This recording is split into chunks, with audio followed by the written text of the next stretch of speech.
Hello friends, इस video में हम लोग जेईई मेंस 2024 का जनवरी 31 शिफ्ट का एक क्वेश्चन डिस्कस करने वाले हैं वेक्टर एंड 3D ज्योमेट्री पे। वेक्टर 3D के क्वेश्चंस वैसे इजी होते हैं, चाहे जेईई मेंस हो चाहे जेईई एडवांस हो, दोनों में ही। तो चलिए इस वाले क्वेश्चन को देखें हम लोग। पहले इसको रीड करें, क्या गिवन है। If alpha beta gamma is the mirror image, ये इमेज है ऑफ द पॉइंट 10। जैसे मान लीजिए मैं इसका अगर डायग्राम बनाऊं तो यहाँ पे कोई पॉइंट है 2, 3, 4, इसका इमेज देखना है with respect to the line, line के रिस्पेक्ट में। तो ये हमारे पास कोई लाइन थी, लाइन की इक्वेशन हमें गिवन है, तो मान लेते हैं ये वाली लाइन को हमने ड्रॉ कर लिया है। इसके रिस्पेक्ट में इसकी इमेज हमने देखी, तो इमेज कहाँ पे दिखाई दे रही है, वो यहाँ पे दिखाई दे रही है। तो ये इमेज कितनी होनी चाहिए, अल्फा बीटा गामा होना चाहिए, है ना friends. Then find the value of this expression. तो चलिए ज़रा इस क्वेश्चन को देखें किस तरह से हम लोग सिंप्लीफाई करेंगे। तो पहली बात तो आप ये देखिए, जो लाइन है इस लाइन पे कोई वेरिएबल पॉइंट चूज़ कर सकते हैं क्या। अगर मैं इसको मान लेता हूँ कि ये लैम्डा है, सपोज कि ये दिस वन इज़ लैम्डा, तो इस लाइन पे एक वेरिएबल पॉइंट हम लोग ने चूज कर लिया। वेरिएबल पॉइंट क्या हो जाएगा, 2 lambda plus 1, 3 lambda plus 2 and 4 lambda plus 3। इसमें सबसे इम्पॉर्टेंट पार्ट यही होता है फ्रेंड्स, है ना। दूसरा, ये जो लाइन है ये किसके पैरेलल है, वो यहाँ लिखा हुआ, इसके डायरेक्शन रेशियोज लिखे हुए लाइन के। तो ये जो नीचे लिखे रहते हैं डायरेक्शन रेशियोज होते हैं, और इन पॉइंट से लाइन पास हो रहा होता है ना। तो बस आपको इतनी इन्फॉर्मेशन चाहिए होती है। तो लाइन को आपको ठीक से रीड करना चाहिए कि इसका क्या मतलब है। तो ये लाइन किसके पैरेलल है, सपोज कर लिया कि line is parallel to some vector ए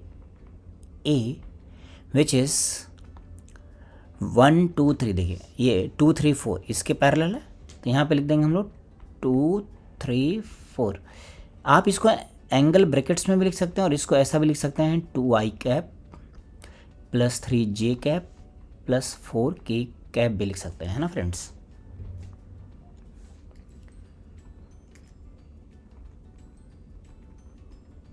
इसको हम लोग ऐसा भी लिख सकते हैं। तो आप सपोज कर लीजिए कि ये वाला पॉइंट है कुछ आपके पास, सपोज कीजिए पॉइंट P है, ये इसका इमेज है P डैश है, और ये इसका फुट हो गया N। तो हम लोग क्या Pn वेक्टर निकाल सकते हैं। जो Pn वेक्टर होगा वो परपेंडिकुलर होगा किसके, वेक्टर A के।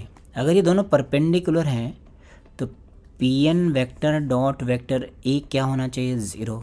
तो Pn वेक्टर कैसे निकालेंगे, Pn वेक्टर निकालने के लिए n माइनस क्या कर देंगे, P के कोऑर्डिनेट्स। तो 2 lambda minus 1, sorry 2 lambda plus 1 minus 2, तो 2 लैम्डा माइनस 1 हो गया। और वेक्टर A में I कितना है, 2। देन ये कितना हो जाएगा, 3 lambda minus 1, 3 lambda plus 2 minus 3 करेंगे तो कितना हो जाएगा, 3 लैम्डा माइनस 1। इसको J के साथ प्रोडक्ट कर देंगे तो into 3 plus 4 lambda minus 1 into 4 equals to 0। तो ये वैल्यू आ गई हमारे पास 4 lambda plus 9 lambda plus 16 lambda is equals to 5 plus 4 9। तो यहाँ से लैम्डा की वैल्यू आ गई, लैम्डा कितना आ गया फ्रेंड्स, 9/25 प्लस 4 29। ये तो बड़ी अजीब सी वैल्यू है। तो हमें ये वाला जो पॉइंट है हमें क्या चाहिए, हमें इसकी वैल्यू चाहिए, अल्फ़ा बीटा गामा की वैल्यू चाहिए। अल्फ़ा बीटा गामा क्या है, इमेज है। तो ज़रा इमेज निकालें। तो अल्फ़ा प्लस 2 डिवाइडेड बाई 2 कितना होना चाहिए, 2 लैम्डा प्लस 1। देखिए ये इसका मिड पॉइंट होगा ना, 1:1 में डिवाइड हो रहा होगा। Similarly beta plus 3 divided by 2 कितना होना चाहिए, 3 lambda plus 2। And gamma plus 4 divided by 2 कितना होना चाहिए, 4 लैम्डा प्लस 3। आई होप यहाँ तक ठीक है फ्रेंड्स। देन अभी आप यहाँ पे देखिए अल्फ़ा की वैल्यू कितनी आ गई, अल्फ़ा की वैल्यू आ जाएगी हमारे पास 4 लैम्डा, और बीटा की वैल्यू आ गई 6 लैम्डा प्लस 1, और गामा की वैल्यू आ गई हमारे पास 8 लैम्डा प्लस 2। हमें क्या चाहिए, 2 अल्फ़ा, है ना। ये वैल्यू चाहिए, देखिए ये वाली वैल्यू चाहिए। तो इस वाले वैल्यू के लिए क्या लिखेंगे, 2 alpha plus 3 beta plus 4 gamma. हमने लैम्डा की वैल्यू यहाँ पे सब्स्टिट्यूट नहीं किया, ध्यान रखिएगा आप, है ना। तो यह आएगा 8 lambda 18 lambda plus 3 and 32 lambda plus 8।